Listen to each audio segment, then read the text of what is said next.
Hello दोस्तों, Hindi class में आपका स्वागत है। दोस्तों आज की क्लास में सूर्य और वायु की कहानी पढ़ाऊंगा। दोस्तों बहुत ही मज़ेदार कहानी है। दोस्तों बिना क्लास को देरी किए चलिए क्लास को स्टार्ट करते हैं। दोस्तों आप उससे पहले आपसे यही रिक्वेस्ट है, प्लीज़ मेरे चैनल को सब्सक्राइब करें और बेल आइकन दबा दें ताकि आपको रोज़ का क्लास मिलता रहे। दोस्तों सूर्य और वायु की कहानी है, ठीक है। एक बार की बात है, एक दिन सूर्य और हवा में अचानक विवाद होने लगा। बहुत दिन की बात है। क्या होता है कि सूर्य और वायु मीन्स हवा होता है, ठीक है। हवा में विवाद होने लगा यानी झगड़ा होने लगा, ठीक है। दोनों इस बात पर बहस करने लगे कि उन दोनों में सबसे अधिक शक्तिशाली कौन है, और दोनों में आपस में बहस करने लगे कि मैं तुमसे बड़ा शक्तिशाली हूँ, मैं तुमसे बड़ा शक्तिशाली हूँ, ठीक है। सूर्य बोलने लगा खुद को और वायु बोलने लगा खुद को। क्या होता है आगे, वायु बड़ी ही घमंडी और जिद्दी स्वभाव की थी, ठीक है। वायु में हवा होता है, ठीक है। ये स्त्रीलिंग में इसको जाना जाता है, ठीक है दोस्तों। इसलिए यहाँ पे देखिए सेंटेंस में क्या लिखा हुआ है, वायु बड़ी ही घमंडी और जिद्दी स्वभाव की थी, ठीक है। स्त्रीलिंग में आया, ठीक है। उसे अपनी शक्ति पर बड़ा ही गुरूर था और उसे बहुत ही घमंड था। उसे अपनी शक्ति पर बड़ा ही गुरूर था। उसका मानना था कि वह अगर तेज गति से बहने लगे तो बड़े बड़े पेड़ों को उखाड़ सकती है। उसमें मौजूद आर्द्रता नदियों और झीलों के पानी को भी जमा सकती है, ठीक है। इसे इतना घमंड था अपने ताकत पर। ये कहती थी अगर मैं तेज चलूँ तो बड़े से बड़े पहाड़ और पेड़ पौधे सबको मैं उखाड़ सकती हूँ, ठीक है, फेंक सकती हूँ अपनी ताकत से। अपने इसी घमंड के चलते वायु ने सूर्य से बहस करते हुए कहा, मैं तुमसे ज़्यादा शक्तिशाली हूँ। और सूर्य से कहती है कि मैं तुमसे ज़्यादा शक्तिशाली हूँ, मैं चाहूँ तो किसी को भी अपने झोंके से हिला सकती हूँ। सूर्य ने हवा की बात मानने से इनकार कर दिया और कहा, बड़े ही शांत तरीके से कहा, देखो कभी भी अपने पर घमंड नहीं करना चाहिए। और सूर्य बोलता है देखो हमें कभी भी अपने पे घमंड नहीं करना चाहिए, ठीक है। बहुत ही शांत स्वभाव से बोला। हवा यह सुनकर चिढ़ गई और खुद को ज़्यादा शक्तिशाली बताती रही, और इस बात से वह चिढ़ जाती है और खुद को बार बार अपने शक्ति के बारे में बताती रहती है और इसे बताती रही कि मैं तुमसे शक्तिशाली हूँ।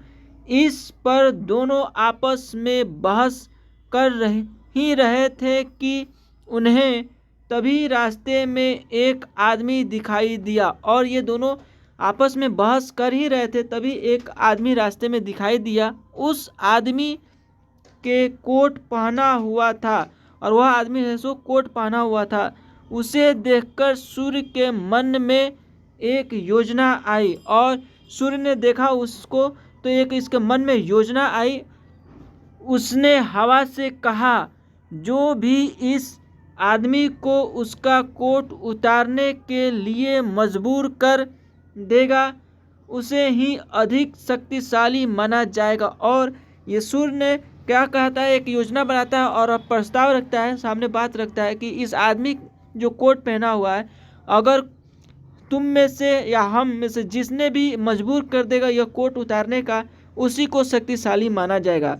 हवा ने बात मान ली और कहा, ठीक है, सबसे पहले मैं कोशिश करूंगी। और बोलती है कि ठीक है मैं सबसे पहले कोशिश करूंगी, तब तक तुम बादलों में छिप जाओ। और बोलती है कि तब तक तुम बादल में छिप जाओ सूर्य को। सूर्य बादलों के पीछे छिप गया। फिर हवा बहने लगी, वह धीमे धीमे बहने लगी, लेकिन उस आदमी ने अपना कोट नहीं उतारा। फिर वह तेजी से बहने लगी। हवा तेज होने की वजह से उस आदमी को ठंड लगने लगी और उसने अपने कोट से शरीर को अच्छे से लपेट लिया। ठीक है दोस्तों, बहुत देर तक ठंडी और तेज हवा बहती रही, लेकिन उस आदमी ने अपना कोट नहीं उतारा। अंत में हवा थक कर शांत हो गई। इसके बाद क्या होता है दोस्तों, इसके बाद सूर्य की बारी आई। ठीक है, वह बादलों से बाहर निकला और हल्की धूप करके चमकने लगा हल्की धूप होते ही उस आदमी को ठंड के तापमान से थोड़ी राहत मिली, तो उसने अपना कोट ढीला कर दिया। इसके बाद फिर सूर्य तेजी से चमकने लगा और तेज धूप निकल गई। तेज धूप होते ही आदमी को गर्मी लगने लगी और उसने अपना कोट उतार दिया। ठीक है दोस्तों, अब इसे गर्मी होने लगती है तो अपना कोट उतार देता है। जब हवा ने यह देखा तो वह खुद पर शर्मिंदा होने लगी और उसने सूर्य के सामने अपनी हार मान ली। इस तरह घमंडी वायु का अहंकार भी टूट गया और इसने हार मान ली और इस तरह से उसका घमंड भी टूट गया। दोस्तों, कहानी से क्या शिक्षा मिली, आइए देखते हैं। खुद की योग्यता व ताकत पर कभी घमंड नहीं करना चाहिए। खुद की योग्यता पर और ताकत पे कभी भी घमंड नहीं करना चाहिए, क्योंकि घमंड करने वालों की कभी जीत नहीं होती है और जो घमंड करते हैं उनकी कभी भी जीत नहीं होती है। दोस्तों, कहानी कैसा लगा कमेंट करके बताइए और चैनल को प्लीज़ सब्सक्राइब कीजिए ताकि रोज़ की क्लास आपको मिलता रहे। मिलते हैं अगले क्लास में, तब तक के लिए जय हिंद जय भारत।